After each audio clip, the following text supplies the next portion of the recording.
Hello again, and I'm James Taylor, the author of Jazz and Improvised Piano. And I thought I'd bring to your attention the fact that it's actually the first piano course ever written to have no music notation inside it.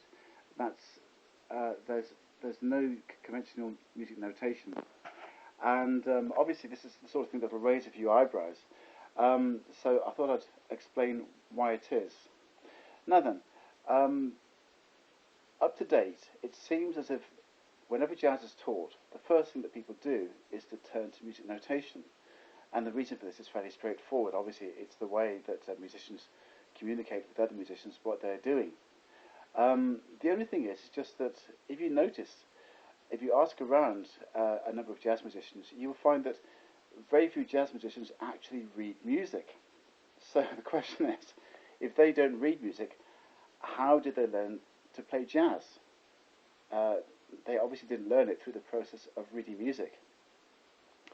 And the answer really is quite interesting. It's because they learned to play piano in a very different way. This is talking about jazz piano, of course.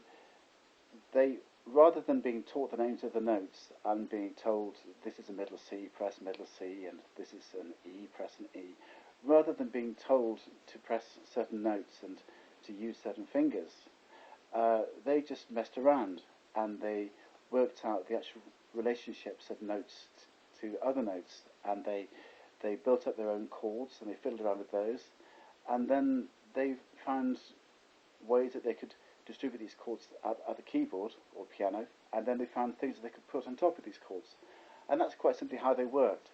So basically, they became much more concept orientated, and they worked much more through sort of ideas of distributions of notes on the keyboard, and ideas of what went with what, and how it worked. And this was largely a question of fiddling around at the keyboard, really.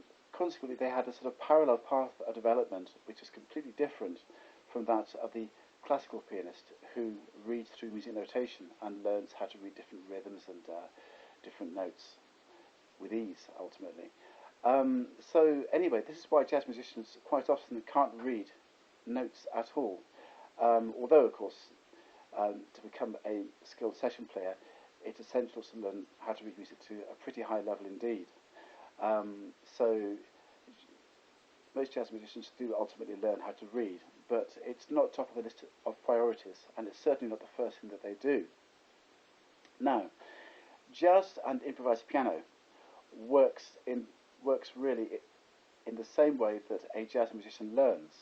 First of all, you're given little things to fiddle around with, and then you're told how various notes relate to other notes, and this is how it works. So basically, this is the course that teaches musicians to learn in the way that jazz musicians learn, rather than asking you first of all to use the skills of a classical musician to then decipher and work out what the underlying principles are. Interestingly enough, it's actually easier to put the principles across verbally through ordinary text than it is through musical notation. If I were to write the same piece in every key in order to demonstrate a progression, it still wouldn't be quite as clear as if I actually laid out the progression in simple terms in text. This is all getting really a bit complicated, but in fact it really isn't. It's just a question of building up block by block from the bottom up, and this is what my course does. So it's a very new idea, and I hope you like it. Have fun with it. Bye.